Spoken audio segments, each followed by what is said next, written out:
2024 में एक इंडी horror game release होता है जिसका नाम था बैड पेरेंटिंग मिस्टर रेडफेस। लोग सोचते हैं ये बस एक आम सी डरावनी कहानी है, लेकिन जैसे जैसे गेम की एंडिंग सामने आती है लोगों के होश उड़ जाते हैं। ये गेम एक ऐसी सच्चाई को दिखाता है जो हर साल हजारों बच्चे झेलते हैं, डोमेस्टिक वायलेंस और चाइल्ड अब्यूज। और जब हम इस गेम के पर्दे को उठाकर रियल लाइफ में देखते हैं तो हमारे सामने आता है एक 8 साल का मासूम बच्चा गैब्रियल फर्नांडिस। एक ऐसा बच्चा जिसे उसके ही पिता ने ऐसी दरिंदगी दी जिसे बयान कर पाना भी मुश्किल है। तो आज की इस वीडियो में हम जानेंगे गेम की स्टोरी और real life bad parenting case के बारे में।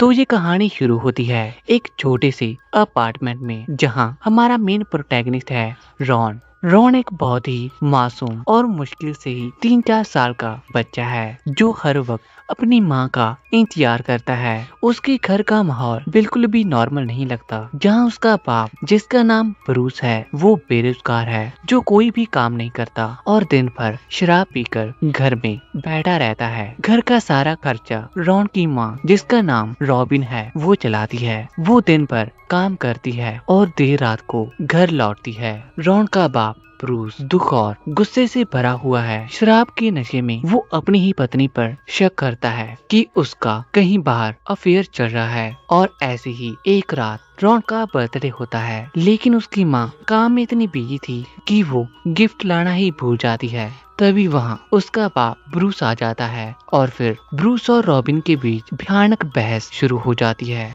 और रॉन को तुरंत उसके कमरे में भेज दिया जाता है। रॉन चुपचाप अपने बेड पर चला जाता है और सोने की कोशिश करता है, लेकिन उस रात कुछ अजीब होता है। रॉन की नींद एक अजीब और भारी कदमों की आवाज से खुलती है। उसके कमरे में एक ऐसी चीज एंटर करती है जिसे देखकर कोई भी बच्चा डर जाए, जिसका चेहरा पूरी तरह से लाल है, जिसे कहते हैं मिस्टर रेडफेस। जहां रॉन को बताया गया था कि अगर तुम अच्छे बच्चे बनोगे तो रात को मिस्टर रेडफेस आएगा और तुम्हें गिफ्ट देगा। और फिर मिस्टर रेडफेस रॉन को एक बोलने वाली डॉल देता है जो रॉन की जैसी ही दिखाई देती है। उस डॉल का नाम भी रॉन होता है। जहाँ से गेम बहुत ही अजीब और साइकोलॉजिकल मोड़ लेना शुरू कर देती है। वो डॉल रॉन से बात करती है। डॉल कहती है कि उसके टॉयज रॉन के बेडरूम के क्लोजेट के अंदर बंद है, लेकिन वो क्लोजेट लॉक्ड है और खुल नहीं रहा। और फिर डॉल कुछ ऐसी चीजें करती है जो बहुत ही सिंबॉलिक है। जैसे जब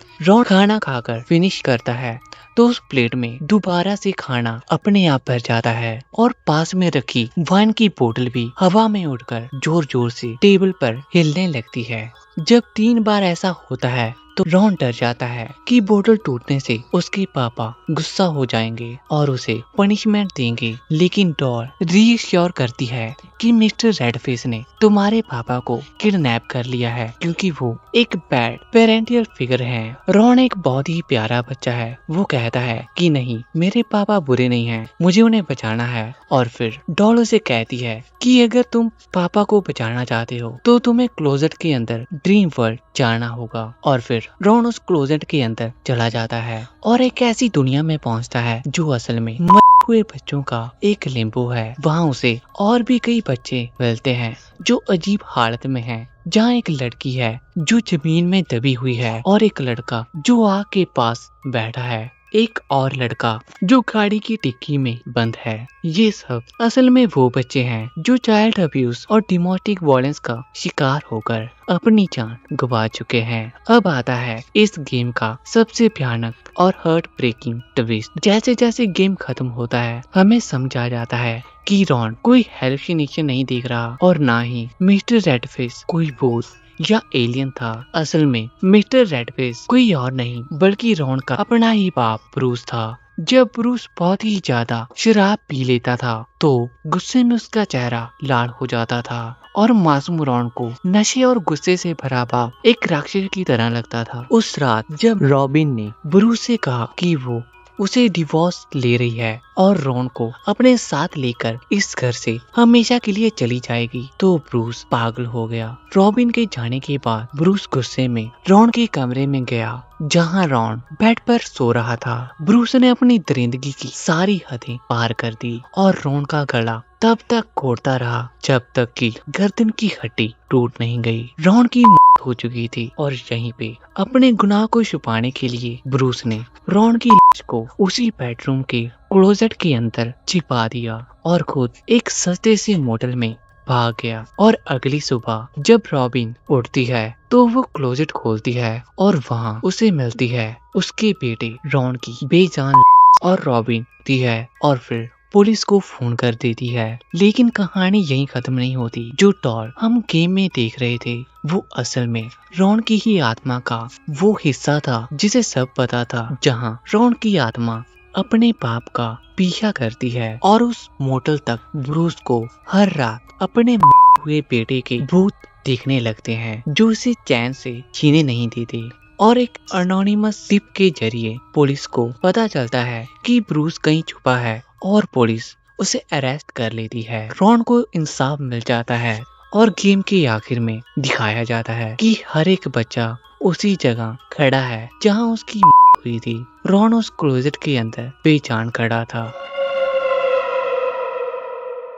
बैड पेरेंटिंग गेम की कहानी ने पूरी गेम की इंडस्ट्री को हिलाकर रख दिया। लेकिन इससे भी ज्यादा डरावनी है एक ऐसी दरिंदगी जो सिर्फ गेम तक सीमित नहीं बल्कि रियल लाइफ में मौजूद थी, जो इस गेम से बिल्कुल मिलती जुलती है, बल्कि इससे भी कहीं ज्यादा खौफनाक एक सच्ची घटना है। तो ये कहानी है 2013 की कैलिफोर्निया की पैडेले में एक 8 साल के मासूम बच्चे की, जिसका नाम था गैब्रियल फर्नांडिस। गैब्रियल का जन्म 2005 को हुआ था और जन्म के तुरंत बाद ही उसकी मां पेरिल फर्नांडिस ने उसे छोड़ दिया था क्योंकि वो उसे नहीं चाहती थी। गैब्रियल को उसके नाना नानी और उसके बाद उसके अंकल ने पाला। लेकिन साल 2012 में कुछ ऐसा हुआ जिसने गैब्रियल की जिंदगी को एक चिंता नाइटमेयर में तब्दील कर दिया। उसकी सगी मां पेरिल फर्नांडिस और उसके बॉयफ्रेंड इसारू एक्री ने गैब्रियल को वापस अपने साथ रहने के लिए ले आए। लेकिन इसके पीछे उनका मोटिव काफी ही ज्यादा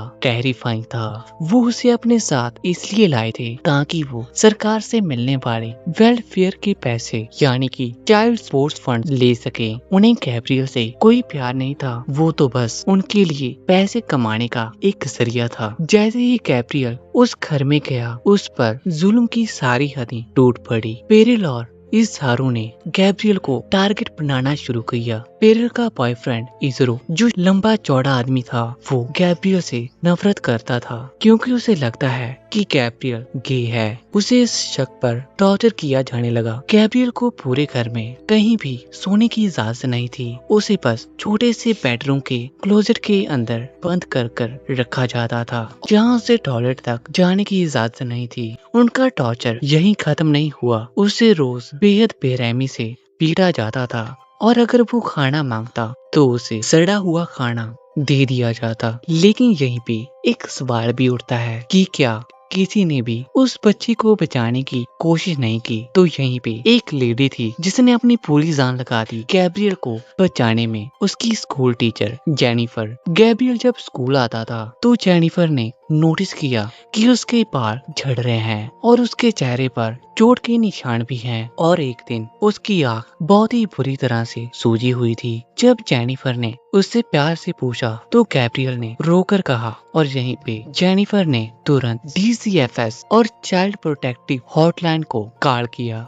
लेकिन यहाँ पूरा सिस्टम फेल हो गया। DCFS की सोशल वर्कर्स घर पर आते हैं लेकिन पेरिल उन्हें झूठ बोलकर बहला देती थी। वो सोशल वर्कर्स लापरवाह थे। जब भी सोशल वर्कर्स आने वाले होते पेरिल गैब्रियल को मार पीट कर धमका देती कि अगर उसने कुछ भी बोला तो वो उसे जान से मारेगी। जब गैब्रियल को लगा कि कोई उसकी मदद नहीं करेगा तो उसने स्कूल आना ही छोड़ दिया क्यों उसकी माँ ने उसे घर में कैद कर दिया था। और फिर इसी तरह से 2013 में गैब्रियल से एक बहुत छोटी सी गलती हुई। उसने अपने खिलौने सही जगह पर साफ करके नहीं रखे थे। बस इतनी सी बात पर इज़ारो बहुत ही ज्यादा गुस्सा हो गया। वो गैब्रियल पर टूट पड़ा। उसने गैब्रियल को जमीन पर पटका और उसे पीटने लगा। पीटर ने भी अपने बॉयफ्रेंड का साथ दिया। उसने गैब्रियल को तब तक पीटा जब तक वो बेहोश होकर जमीन पर गिर नहीं गया और उसकी पसलियां टूट चुकी थी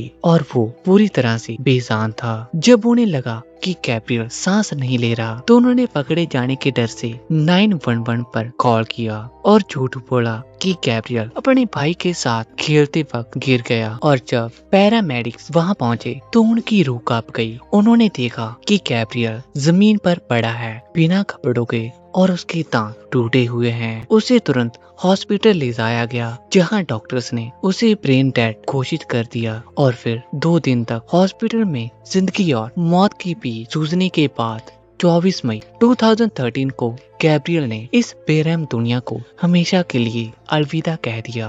गैब्रियल की बाद पुलिस ने तुरंत पीरियल फर्नांडिस और उसके बॉयफ्रेंड को अरेस्ट कर लिया और केस को कोर्ट में ले जाया गया। इज़ारो के वकील ने उसे बचाने की कोशिश की लेकिन उसकी दरिंदगी के सामने कोई दलील नहीं दिखी और साल 2018 में आखिरकार फैसला आया। इज़ारो को फर्स्ट डिग्री मर्डर का दोषी ठहराया गया और उसे मौत की सजा सुनाई गई और पीरियल फर्नांडिस ने सजा से बचने के लिए अपना गुनाह कबूल कर लिया, जिसके बाद उसे उम्र कैद की सजा सुनाई गई। और इतना ही नहीं, जहां 4 सोशल वर्कर्स ने लापरवाही बरती थी उन पर भी क्रिमिनल चार्जेस लगाए गए। हालांकि बाद में उनके चार्जेस ड्रॉप हो गए, लेकिन इस केस ने पूरे अमेरिका के चाइल्ड प्रोटेक्शन लॉ को बदल कर रख दिया, जहां इंसाफ मिला लेकिन बहुत बड़ी कीमत चुकाने के बाद। अगर हम बैड पेरेंटिंग गेम और गैब्रियल फर्नांडिस के इस सच्चे केस को आमने सामने रखें तो दोनों में अजीब और खौफनाक सिमिलैरिटीज दिखाई देती हैं। गेम का रॉन और रियल लाइफ का गैब्रियल दोनों को ही उनके ही माँ बाप ने अंधेरी क्लोजेट में कैद किया और रॉन का गला उसके बाप ने और गैब्रियल को उसके सौतेले बाप ने पीट पीट कर डाला। फर्क बस इतना है कि गेम में रॉन की आत्मा ने बदला लेकर अपनी माँ को बचाया और बाप को जेल पहुंचाया, लेकिन रियल लाइफ में गैब्रियल किसी भूत की तरह वापस नहीं आ सकता।